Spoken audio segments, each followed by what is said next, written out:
Selamat pagi pemirsa, apa kabar Anda hari ini? Senang sekali kami dapat menjumpai Anda dalam berita Papua hari ini. Saya Yuni Rumbaran beserta tim redaksi telah menyiapkan sejumlah berita menarik dan aktual untuk Anda. Berikut 3 berita utama.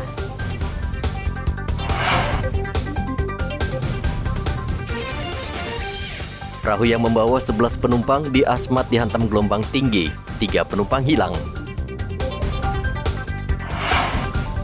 Polisi kembali tertibkan pedagang yang masih berjualan di Pasar Lama, Boswesen, Sorong. Cek kondisi kesehatan, Komnas HAM bertemu Gubernur Papua, Lukas NMB, di kediaman pribadi.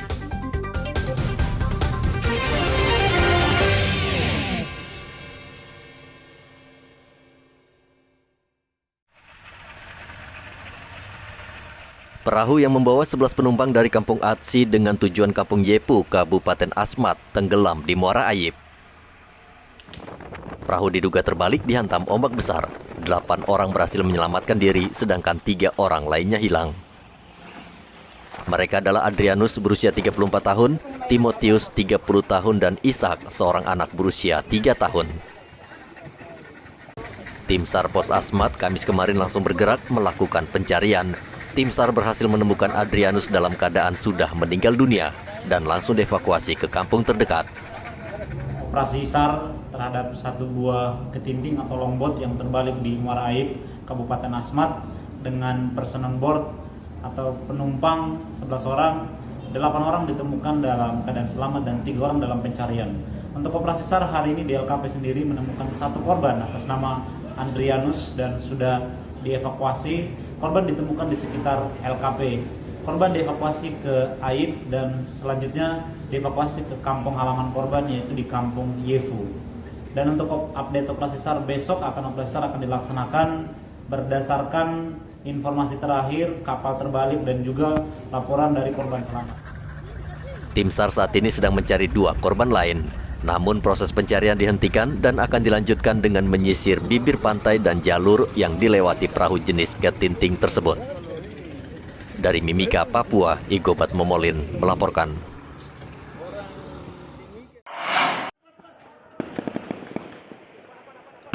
Dua kelompok warga Kampung Kogome dan Kampung Kimibur, Kabupaten Tolikara terlibat pertikaian. Mereka saling serang dengan menggunakan panah. Aparat kepolisian dikerahkan untuk membubarkan bentrokan. Tembakan peringatan dilepaskan berkali-kali agar massa membubarkan diri. Bentrokan antar kelompok ini diduga dipicu seorang warga Kampung Kimibur yang membunuh seekor anjing milik warga Kogome. Pemilik anjing tidak terima lalu mengejar pelaku. Namun naas, si pemilik anjing malah terluka dipukul warga di Kampung Kimibur. Korban lalu melapor dan memanggil keluarganya sehingga terjadi bentrokan. Polisi saat ini tengah mengajak kedua belah pihak berdamai. Namun hingga berita ini disusun, proses perundingan masih berlangsung. Dari Tolikara, Papua, Igobat Momolin melaporkan.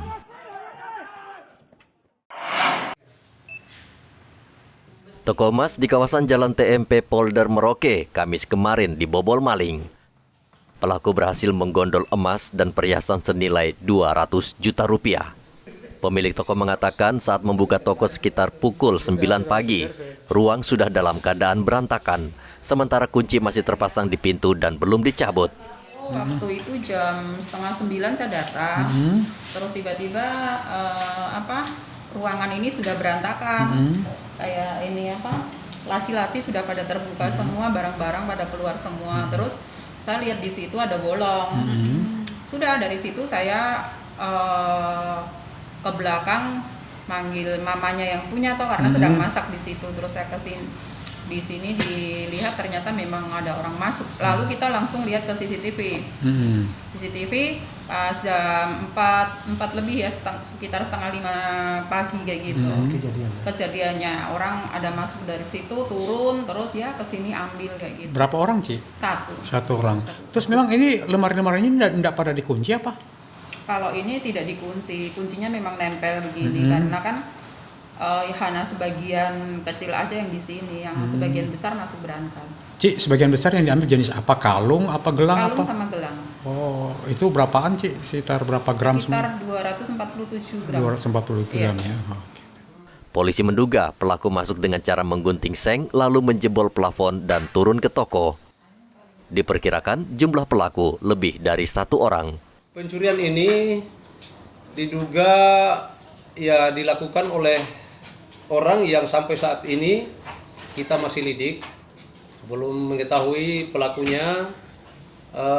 Kemudian yang bersangkutan itu masuk ke dalam toko melalui atap bangunan, ya, membobol seng yang ada, kemudian masuk dan membobol lagi plafon toko itu, kemudian turun dan masuk ke dalam.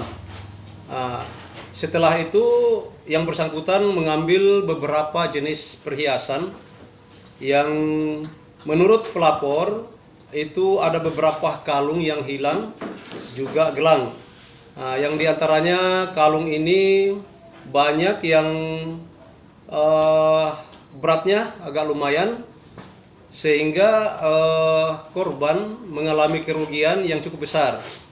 Yang sesuai laporan korban itu kerugian sekitar 233 juta. Polisi saat ini masih mengembangkan kasus ini. Muhammad Ridwan melaporkan dari Merauke, Papua.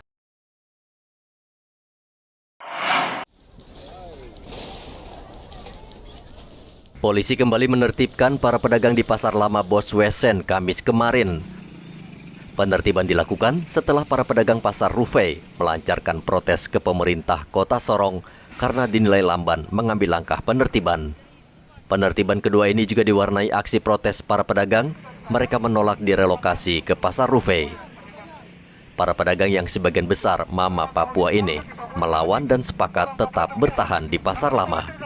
Yang pertama biar pemerintah buka mata. 1 SMP, kelas 4 SD, yang 1 masih kecil. Mama jualan apa saja? Hasil kebun, Hasil kebun. kasih, pisang. Tadi apa enggak bertindak dari sini? Tetap kami di sini. Kami tidak akan pergi dari tempat ini. Karena tanah ini sudah diberkati.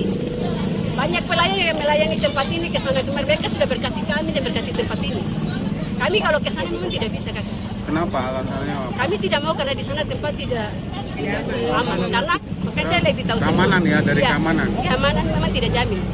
Penertiban berjalan lancar, tidak ada lagi pedagang yang menggelar dagangan di Pasar Lama Boswesen. Pasar ini nantinya akan dijadikan taman kota. Sebelumnya, para pedagang di pasar modern memprotes Pemkot karena banyak pedagang masih menggelar dagangan mereka di Pasar Lama, sehingga pengunjung kurang berminat berbelanja di pasar modern. Topan melaporkan dari Kota Sorong, Papua Barat.